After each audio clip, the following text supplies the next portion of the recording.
Hello, everyone. Thank you for joining our wonderful True Mind Shifters channel.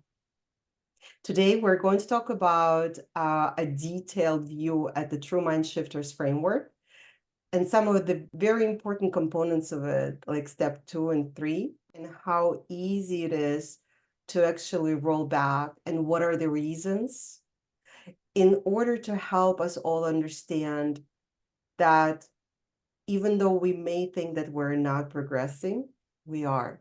Our previous stories gave you support and examples of how to overcome fear. And our change framework is really something we want to encourage people to learn more about. If you find this topic interesting, please like, subscribe, and share with friends. Creating change can be very difficult. The next conversation you're about to hear and the stories we share relate to a person who gave us feedback on how the change framework doesn't make sense. They've tried really hard to create change and they feel stuck. We are really grateful for the person who reached out to us and shared this information because this is something a lot of people can relate to, including me and Marina. So enjoy the conversation and how we have some surprising signs of progress as we go through the change framework and acknowledge that change is not straightforward. But remember, the change is possible, and sometimes we need to reframe what we're looking for as signs of success. My story is I thought I'm working on being able to calmly go, deal with stress at work and not snap at people, not speak over people, right? And I had a couple of really, really stressful weeks at work, and I found myself doing that. Interestingly enough, I thought I was at the phase 3, where I can control it and I recognize it, and it does sometimes happen. However, I've noticed a very interesting thing. I've noticed that when I'm super tired, Mhm. I roll back, I reverse. So what happened was I reversed to phase 2, which is I know it's wrong, but I can't control it. Interesting caveat here. I emotionally and physically felt that it didn't make me feel good. Before, when I was just starting to go through the framework, right? The first was I recognized this and I was like, okay, I don't know what it is. I don't like it, but I don't know what to do with it, right? Mhm. Second piece was, okay, I recognized it was happening. I couldn't control it and I was apologizing to people. Then I went to the third phase where I could control it. And it's only can be controlled when you're emotionally detaching yourself from the situation, being calm, being calm. Mhm. Our programming only comes when we're not calm, Mhm. when we start taking things emotionally sensitive, emotion, personal, as people say in the corporate world, right? When I reversed back, and I reversed back because I knew I didn't like it, but I couldn't control it with some situations because of the humongous amount of stress and being tired. I physically did not feel good. My body, as you're saying, body knows a lot. Mhm. It was reacting with, I can't even explain to you the physical signs of not liking that particular trait. Emotionally, for sure, it made me feel bad. I felt bad for being that way towards people. That's a great sign to recognize that you are progressing. And yes, you roll back. If I'm hearing correctly, when in when moving through the change process, we can feel like we're making progress, but sometimes the signal that we're making progress is our own awareness that we didn't do it right. That's that's actually a sign that we're making progress. Is Excellent. even if we didn't do it right, we're aware that we didn't do it right. Yeah. And our body Try is again. starting to send us signals. And so when you feel bad, that's part of the awareness that you did not have before, conceptually speaking. And so you're getting back in tune and then starting to listen to your body. You're choosing, and in some ways, I don't know, it's kind of interesting.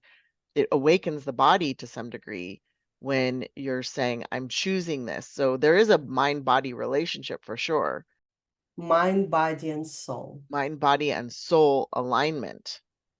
Right. And so I think what's interesting is we can feel like change is not possible because if we're looking at the success indicator Mm-hmm. as change, like, no, we don't just flip a switch and change. And we are not suggesting in this process Yep. that it is a linear process, that it is a Yep. clean process, or that it is a short process. The change occurs over time.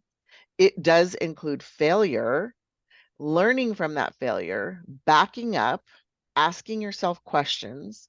Why did this happen? Was I tired? Was I, overwhelmed? What was my state of mind? Was I coming with good intention? Was I aligned with my intention and my words? Did I have what I needed? Was I feeling afraid? All of these thoughtful questions we're encouraging people to think about. So this is why we're teasing this process out. And that's a beautiful question and response. That is a natural response to feel like we are failing as we go through this. That's why I call it a fantastic or great F word. Failure tells you you have something still to learn.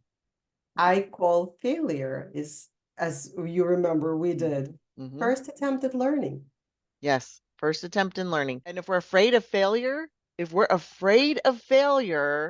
going to learn very slowly. I just came up with something new. Okay, go. People can say, okay, you fail once, that's first attempt at learning. What about if you fail again and again and again? I just came up with a new term. Okay. Further attempt at learning. Yes. Because it is. Because people can say, okay, first attempt at learning, failed. I failed once, but then I failed again, like me. I rolled back. So I can say I failed again.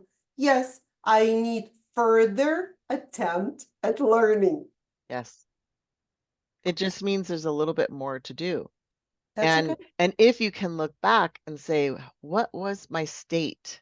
What was contributing to my ability to be calm or to be focused or to not take things personally or Completely no now. Completely no through a self-reflection, through stepping back and saying, okay, in this moment, what happened? I had a fear arise from the program that I'm not going to be good enough. That's why I come back to Anita Murjani and not only her. We are always doing the best we can. We came here already being our best self. So why should I worry that I wasn't the best I was? I was. So I'm going to start worrying about that. Why? Because I love myself. Because I want to do things that are good for me. And things that are good for me is making sure that I live and work in a stress-free environment that I create around myself. for yourself, around yourself. Yes.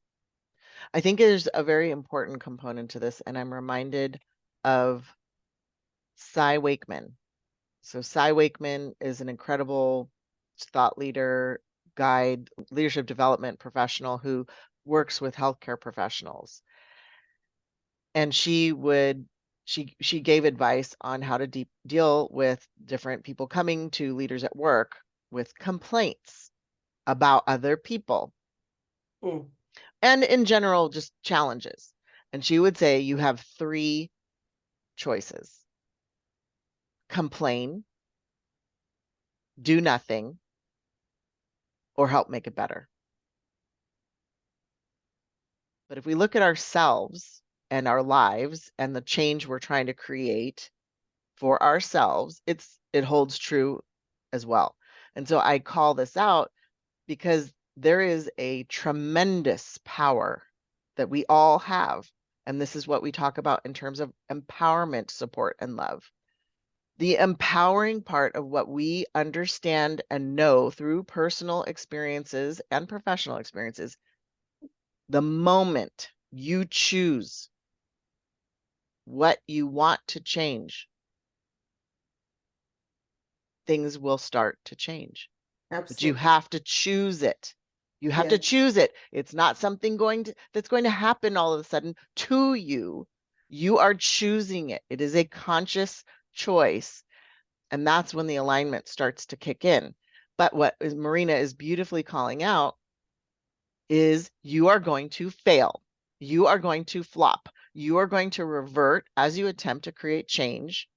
You will bring up your old programming, most especially when you are tired, you are hungry, you are overwhelmed, you feel alone. You have all the things that make it very challenging to do the change.